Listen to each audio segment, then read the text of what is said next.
کہ آپ بہت سارے سادات اور مومنین بالخصوص سادات کی موجودگی میں بارگاہ محمد والے محمد میں ہدیہ کی پیش کروں، یہ میری خوش نصیبی ہے۔ لیکن ایک گزارش عاشق شاہ صاحب تشریف فرمائیں، بابا جی بھی ہیں، اب صاحب محترم ہے، میرے لیے یکم محرم کا چاند طلوع ہوا، 8 ربیع الاول تک ہم پرسہ پیش کرتے ہیں۔ میں دست بستہ عرض کروں گا معذرت کے ساتھ کہ تھوڑی دیر کے لیے یہ خاندان، بالخصوص میں سادات سے مخاطب ہوں، کیونکہ سادات وہ خاندان ہے ظفر بھائی، ادھر نہ تیغ و تبر نہ کمان باقی ہے۔ سادات کا تعارف، ادھر نہ تیغ و تبر نہ کمان باقی ہے، ادھر ہر ایک دہن میں زبان باقی ہے۔ اور عجیب جنگ تھی وہ جنگ کربلا، جس میں ہوا جو قتل وہی خاندان باقی ہے۔ میں آپ سب سے بالخصوص جوانوں سے گزارش کروں گا کہ یکم محرم سے 8 ربیع الاول تک آپ کی نسبت جس خاندان سے ہے، تھوڑی دیر توجہ جوان ضرور کریں کہ یکم محرم سے 8 ربیع الاول تک ہم نے جو مجالس سنی، جو قرآن سنا، جو حدیث سنی، مجالس یہی ہوتی ہیں، قرآن، حدیث یا فرمان معصومین، ہم نے یہ جو سارا کچھ سنا یا 8 ربیع الاول تک سنیں گے، کیا اس کے سننے کے بعد ہمارے کردار میں کوئی تبدیلی آئی ہے یا نہیں؟ میں دعا کرتا ہوں خداوند متعال آپ سب کی جد کا صدقہ، سادات کا صدقہ، ہم سب کو بالخصوص امتیں کیوں آپ سب سادات کو بھی اس رستے پہ چلنے کی توفیق عطا فرمائے جسے صراط کربلا کہتے ہیں۔ میں نے تقریباً 10-12 سال پہلے بابا جی کے پاس وہاں پہ حاضری دی تھی، جہاں پہ جملہ چھوڑا تھا وہی جملہ آپ کی توجہ ممبر کی جانب تاکہ میرے محترم عاشق شاہ صاحب کے عطا فرمائیں۔ وہ جملہ جو 10 سال پہلے عرض کیا تھا وہی آپ کی نظر کرتا ہوں، توجہ کیجئے گا۔ سلام سجدہ سرور ساکی سکون سرور سے سین لو دوں۔ میں نے پہلے گزارش کی ہے کہ سوچنا ضرور ہے، وہی سوچ کیسی ہونی چاہیے؟ ظفر بھائی آپ شاعر ہیں، توجہ کیجئے گا۔ سلام سجدہ سرور ساکی سکون سرور سے سین لو تم، وقار وسعت وعید وحدت وجود سے ایک واو لو تم، چمک چمن چرخ چاند چادر چنار سے ایک چے چنو تم، سین واو چے، پھر کرنا کیا ہے؟ سین واو چے، پھر ان کے حاصل کو کر کے یکجا، خود آب کوثر سے غسل دو تم، ہوگا کیا؟ یہ لفظ بنتا ہے سوچ، جس پہ لکھا ہے قدرت کی دین کیا ہے؟ جب اتنی پاکیزہ سوچ کر لو تو پھر یہ سوچو حسین کیا ہے؟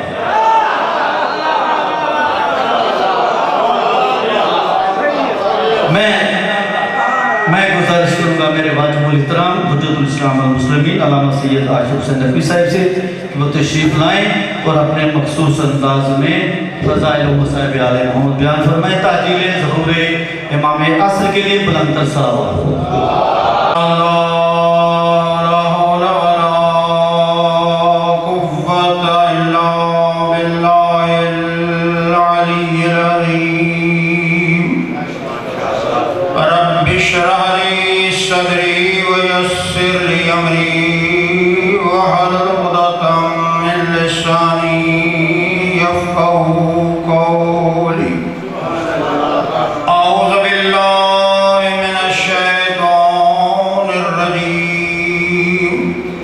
بسم اللہ الرحمن الرحیم،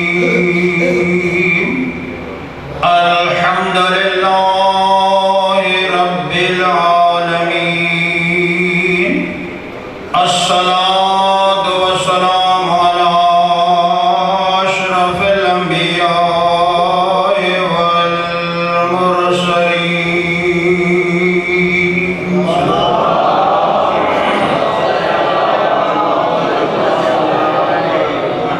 وآلہ الطیبین الطاہرین المعصومین المنتجبین۔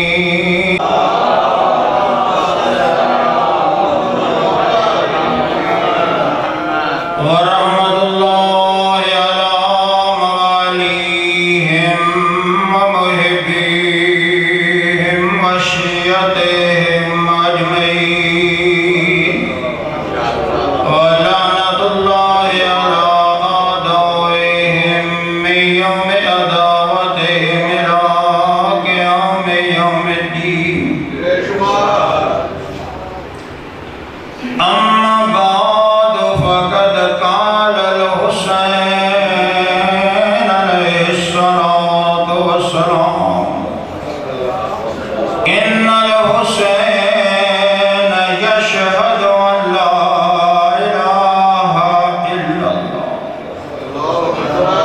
مقصد کرتا ہے جب حسین نے حج کے رام کھول دیا رخ کیا نا کربلا کی طرف اور حالت کیا تھی کسی معمل پہ زینب سوار تھی کسی معمل پہ ام کلثوم سوار تھی اور رخ کیے نا کربلا کی طرف دنیا کو سمجھایا میں کیوں جا رہا ان الحسین یشہد ان لا الہ الا اللہ وحدہ لا شریک لہ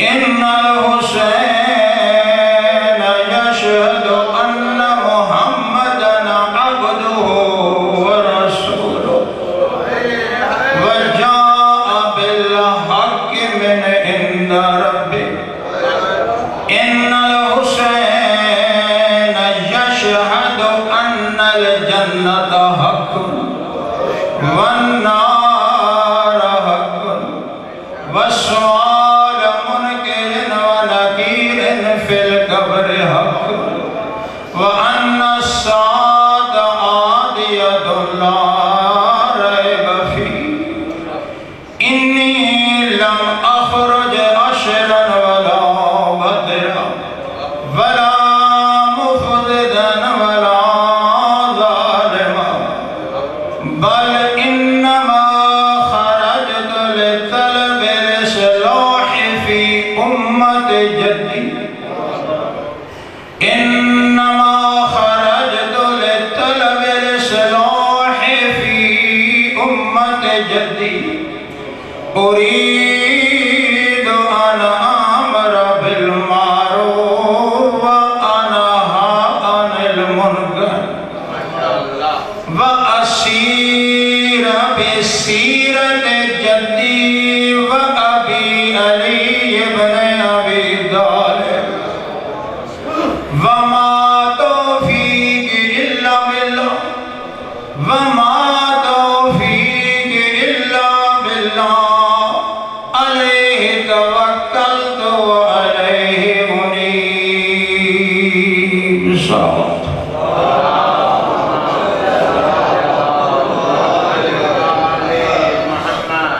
خالق اکبر بحق مظلوم کربلا آپ تمام اہل ایمان کی اس عظیم عبادت کو درجہ قبولیت نصیب فرمائے ہمارے دلوں کو معرفت حسین محبت حسین اور غم حسین کے نور سے منور فرمائے زندگی کے جو سانس باقی رہ گئے ہیں سیرت مظلوم کربلا پہ گزارنے کی توفیق ہے اس سعادت کی بستی کو آباد و شاد فرمائے کائنات کی سب سے بڑی نعمت کا نام ہے مجلس حسین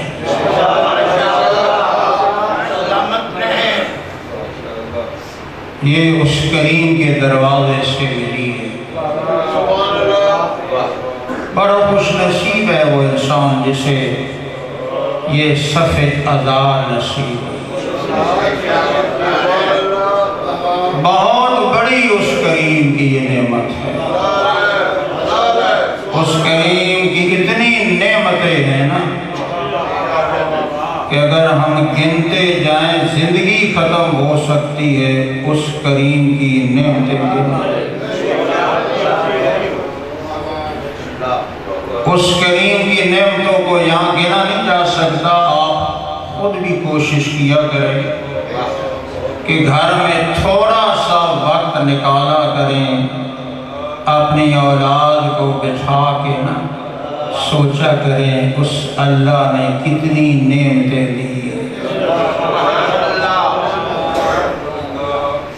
لیکن اس کریم کے احسانات اور نعمتوں میں سے ایک نعمت یہ ہے کہ محمد مصطفیٰ جیسا نبی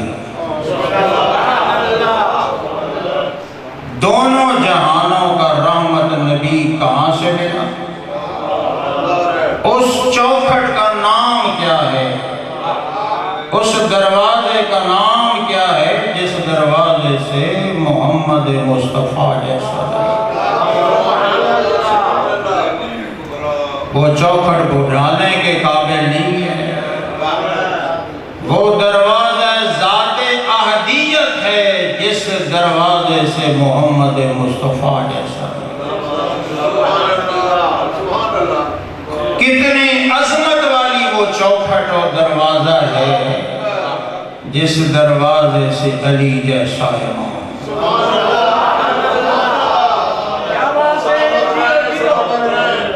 آج تو ایک کپ چائے کا پلا دینا ساری زندگی جھک جھک کے اس کا ساتھ، اور جس دروازہ تو ہی سے علی جیسا امام۔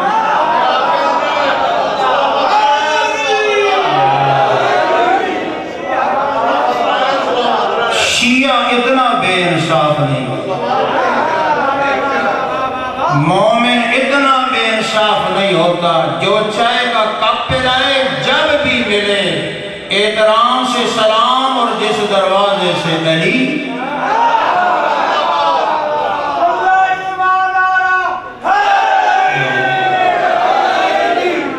اتنا بے انصاف شیعہ نہیں۔ ساری زندگی پیشانی رکھ دو اس ذات احدیت کی بارگاہ میں، پھر بھی کہو میرے اللہ میں نہیں ادا کر سکتا اس ایک نعمت کا شکریہ، علی جیسا ہے۔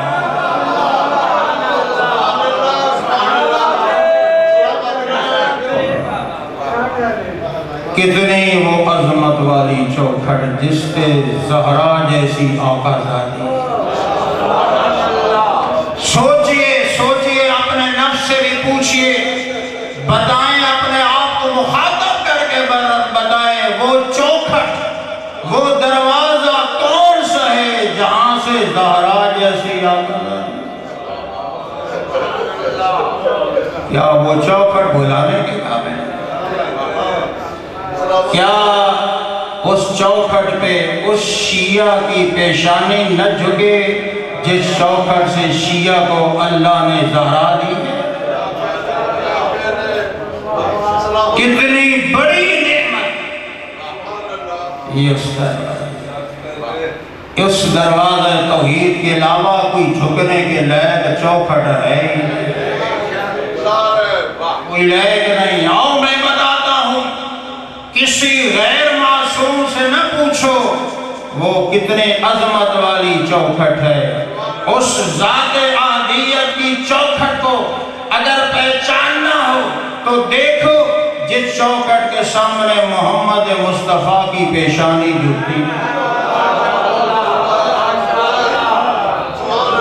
جس چوکھٹ پہ علی مرتضیٰ جیسی ہستی کی پیشانی جھکتی ہے،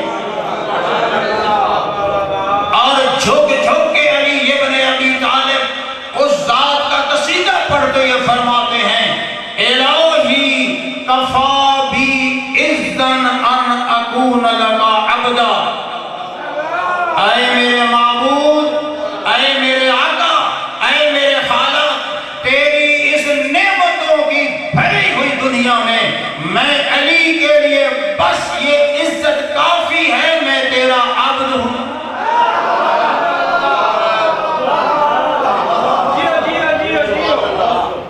کتنی نعمتیں اس کائنات میں۔ اب ذرا ہمیں اپنے گربان میں جھانکنا چاہیے، رخ علی کدھر ہے، علی کے شیعہ کا رخ کدھر ہے؟ پہچانو ہے امیر کائنات جیسی ہستی مصلی پہ بیٹھ کے ہاتھ اٹھا کے کہتی ہے، میرے معبود تیری نعمتوں کی بھری ہوئی دنیا میں علی کے لیے یہ عزت کافی ہے، میں تیرا عبد ہوں، میں تیرا۔ دوسرا جملہ سنیے امیر کائنات کا، فرماتے ہیں الہی کفا بی فخرا ان تکون لی ربا، اے میرے آقا اس نعمتوں کی بھری ہوئی کائنات میں علی ابن ابی طالب کے لیے بس یہ فخر کافی ہے، تو میرا رب ہے، تو میرا رب ہے۔ کیا خیال ہے جس کو علی رب کہے شیعہ بھی اسی کو رب کہے، جس کو علی جیسا ولی کہے کہ تو میرا رب ہے۔ اور یہاں آپ کے آقا نے بڑی خوبصورت دعا مانگی، ہر شیعہ علی ابن ابی طالب کو ایسی دعا مانگنی چاہیے۔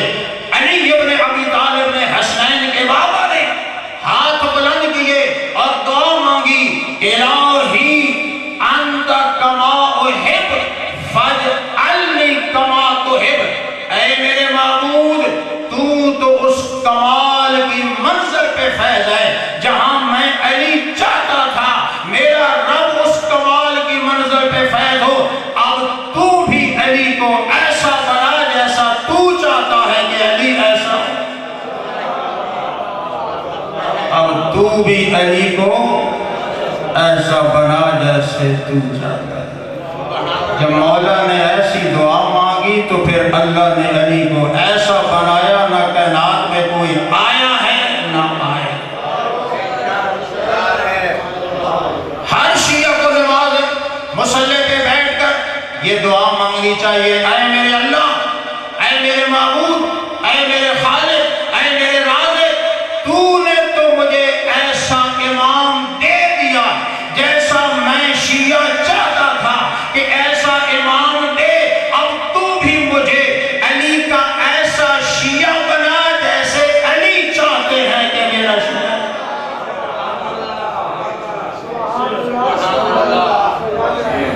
کس کس نعمت کو گنو، اتنی نعمتیں جس شیعہ کو ملیں وہ 5 وقت پیشانی جھکانے سے بھی انکار ہے۔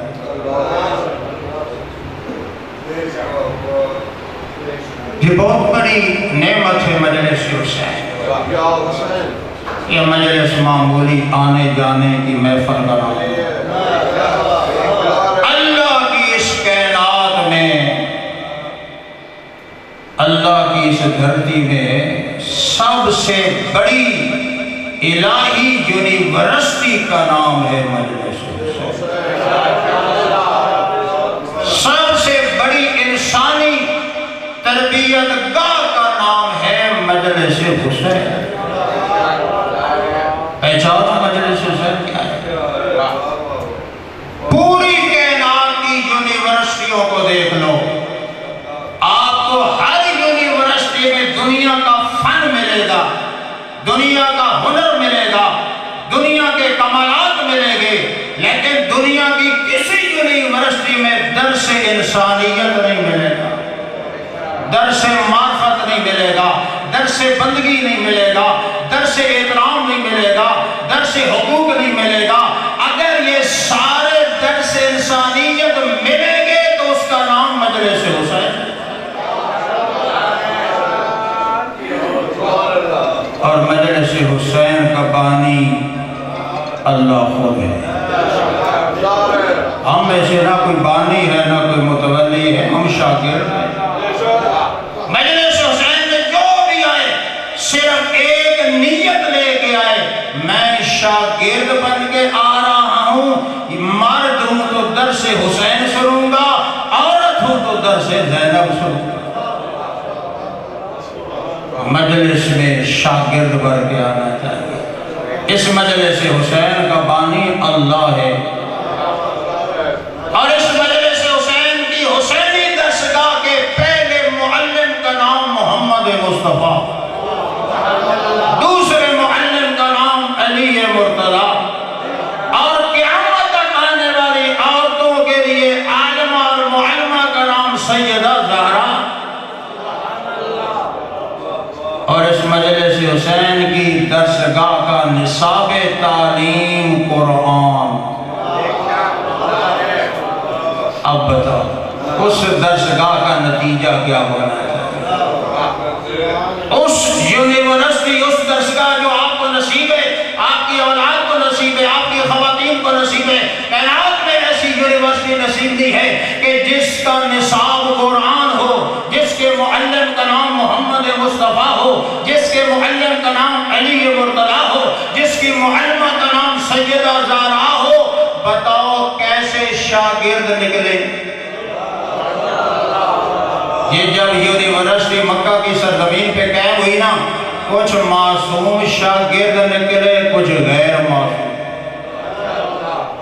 پہلے شاگرد اس الہی یونیورسٹی میں، جس کو ہم درسگاہ مصطفیٰ بھی کہتے ہیں، درسگاہ مرتضیٰ بھی کہتے ہیں، درسگاہ زہرا بھی کہتے ہیں، درسگاہ حسین بھی کہتے ہیں، اس درسگاہ میں پہلے معصوم شاگردوں کا نام حسن حسین، اور اس درسگاہ میں معصوم شاگردوں کا نام زینب کبریٰ، بی بی ام کلثوم ہے. یہ شاگرد نکلے معصوم. لیکن کچھ شاگرد اس درسگاہ الہی میں غیر معصوم بھی نکلے. آج بھی ایسے شاگرد پیدا ہونے چاہیے. کچھ شاگرد اس میں ایسے تھے جو معصوم نہیں تھے، ہاشمی نہیں تھے، قریش خاندان سے تعلق نہیں تھا. فارس سے چلا شاگرد آیا مدینے میں، بیٹھا محفل مصطفیٰ میں، بیٹھا محفل مرتضیٰ میں، بیٹھا محفل زہرا میں، قرآن کی آیتیں سنتا رہا، قرآن کی آیات کے ترجمے سنتا رہا. اتنی توجہ سے اس الہی درسگاہ سے درس لیے اور ایسا کردار سیکھا کہ جب شاگرد فارغ ہونے لگا، اللہ کے رسول نے سند جاری کی، السلمان منا اہل البیت. ڈگری جاری کی. کیا خیال ہے؟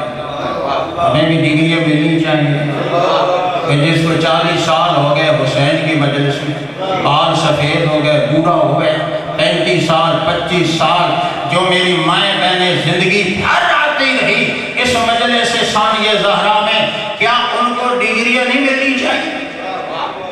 ایسے شاگرد بن کے آؤ، اتنی توجہ سے درس حسین کو سنو، درس جو ہے ثانیہ زہرا کو سنو کہ جب یہاں سے نکلو ادھر سے ڈگری ملے.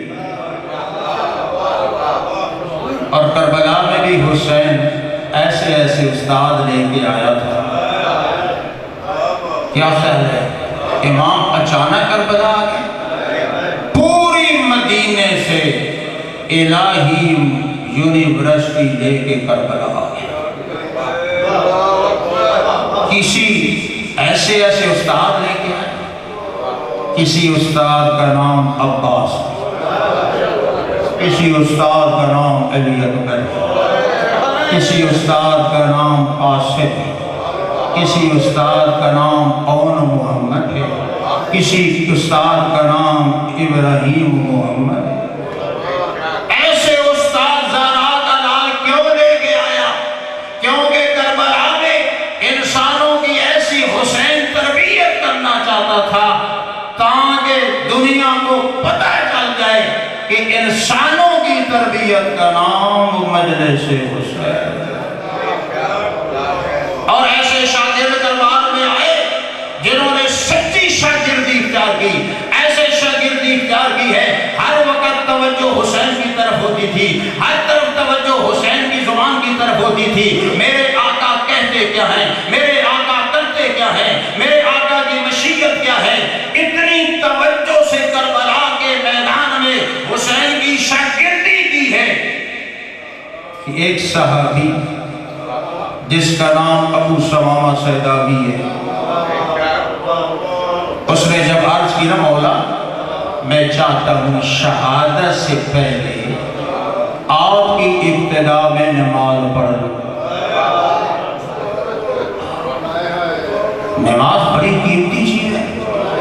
یہ وہ صحابی تھا جسے شب عاشور حسین نے جنت بدلائی نہیں دکھلائی تھی. دکھلائی تھی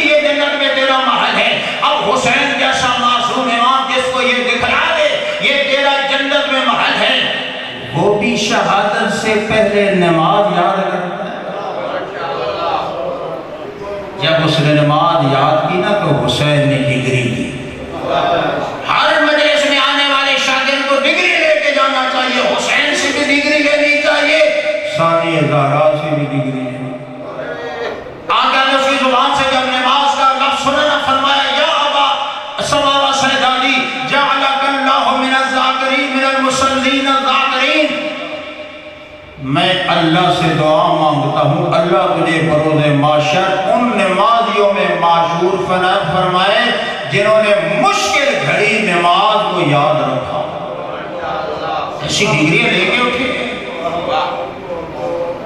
اور پھر جب آپ کے آقا نے شروع کی نا تیروں کے سائے میں نماز, اب یزیدیوں نے وقفہ تو کیا نہیں, وہ تو جنگ جاری تھی, تیروں کی بارش جاری تھی. حسین مولا صف باندھ کے کھڑے ہو گئے قبلہ رخ.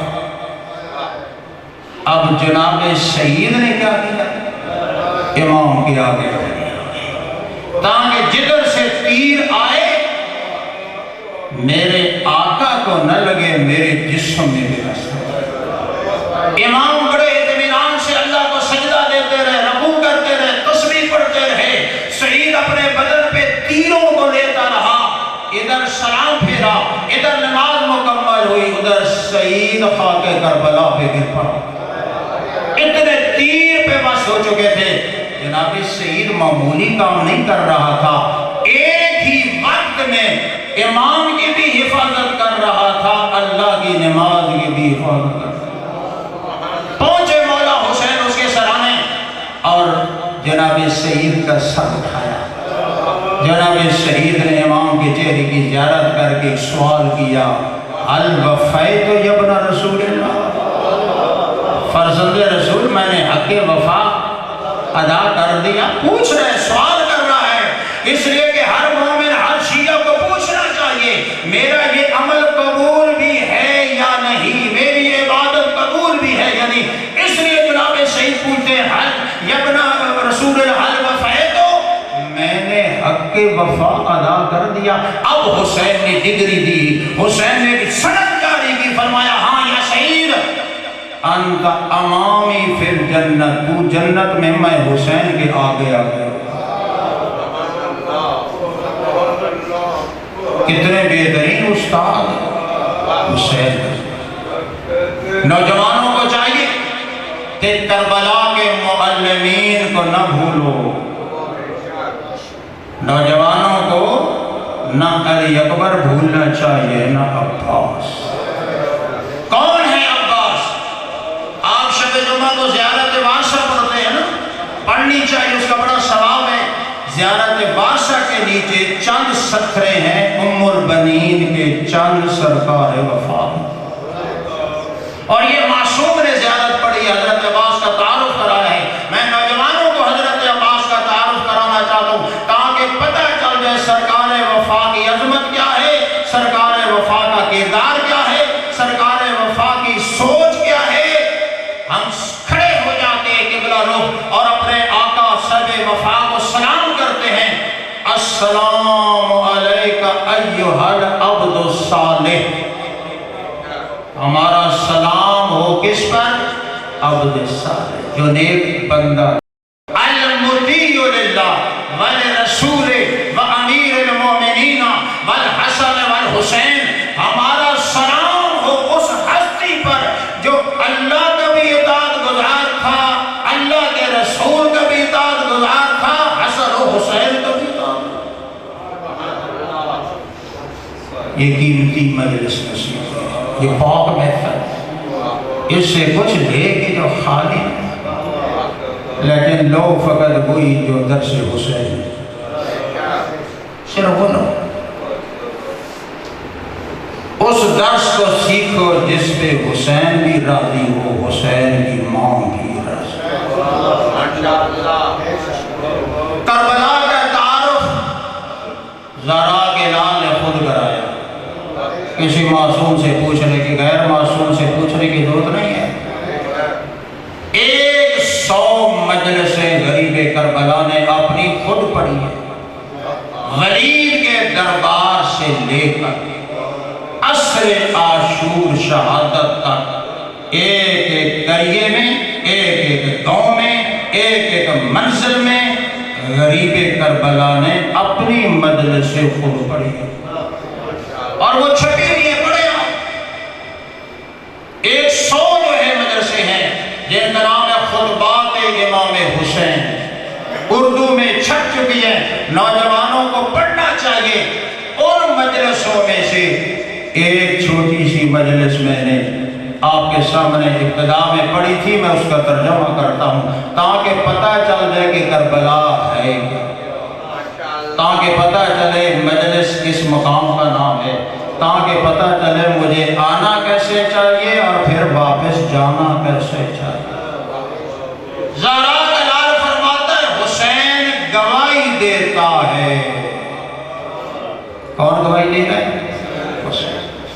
کیا خیال ہے جو حسین کی گواہی ہے وہی برحق ہے کہ اس کے مقابلے میں کوئی اور بھی گواہی آ سکتی ہے؟ حسین گواہی دیتا ہے کوئی معبود نہیں سوا اللہ۔ ہمیں بھی گواہی دینی چاہیے۔ یاد اگر اذانیں ہو رہی ہیں نا، یہ ان قربانیوں کا نتیجہ۔ حسین گواہی دیتا ہے اس کے سوا کوئی لائق عبادت نہیں۔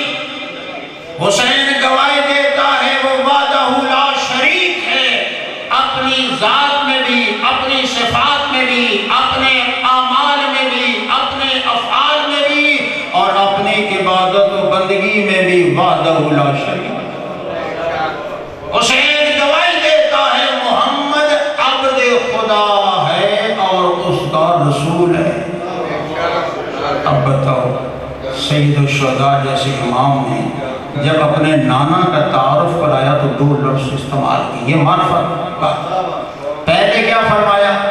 عبدو، پھر فرمایا رسول۔ اس مطلب ہے کہ آقا یہ سمجھانا چاہتے ہیں چاہے کوئی نبی ہے، چاہے کوئی رسول ہے، چاہے کوئی امام ہے، چاہے کوئی ولی ہے، چاہے کوئی عبادت گزار حاجی ہے، اس کا کمال تب ہے جب بندگی میں کمال پیدا ہے۔ جب عبادت و بندگی میں کمال ہوگا تو پھر سارے رتبے اسے ملیں گے۔ حسین گواہی دیتا ہے جنت بھی برحق ہے، جہنم بھی برحق ہے، منکر نکیر کا قبر میں سوال و جواب بھی برحق ہے۔ حسین فرماتے میں گواہی دیتا ہوں کہ قیامت ضرور آئے گی، اس میں شک نہیں کیا جا سکتا۔ اور پھر فرمایا یاد رکھو میں نے مدینہ اس لیے نہیں چھوڑا، مجھے کرسی کی لالچ ہے، میں بغاوت کرنا چاہتا ہوں، میں فساد برپا کرنا چاہتا ہوں، مجھے اقتدار چاہیے، نہیں، میں نے مدینہ اس لیے چھوڑا لطلب اصلاح فی امت جدی، نانے کی امت کی اصلاح کے لیے، نانے کی امت کی اصلاح کے لیے مدینہ چھوڑا۔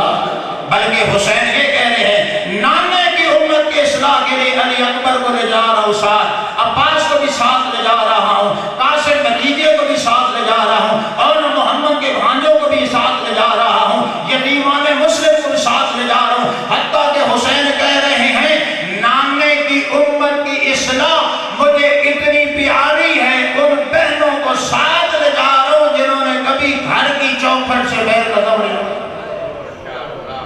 اور پھر طریقہ بتایا کہ ہم نانے کی امت ہے نا، سارے ہماری اصلاح کے لیے حسین نے اتنی قربانیاں دی ہے۔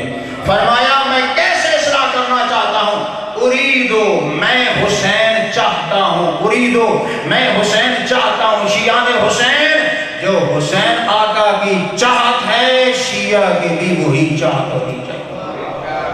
میں حسین چاہتا ہوں اریدو ان آمر بالمعروف، ان نیکیوں کا حکم دوں، برائیوں سے روکوں، اور پھر یہ بھی واضح کر دیا کہ یاد رکھو کربلا کے میدان میں میری کوئی سیرت الگ نہیں ہوگی، میری سنت کوئی الگ نہیں ہوگی، میری سیرت اور سنت وہی ہوگی جو میرے نانا محمد کی تھی اور بابا علی کی تھی۔ اور آخری جملہ بڑا خوبصورت فرمایا وَمَا تَوْفِيقِ إِلَّا بِاللَّهِ۔ اس پورے جہاد میں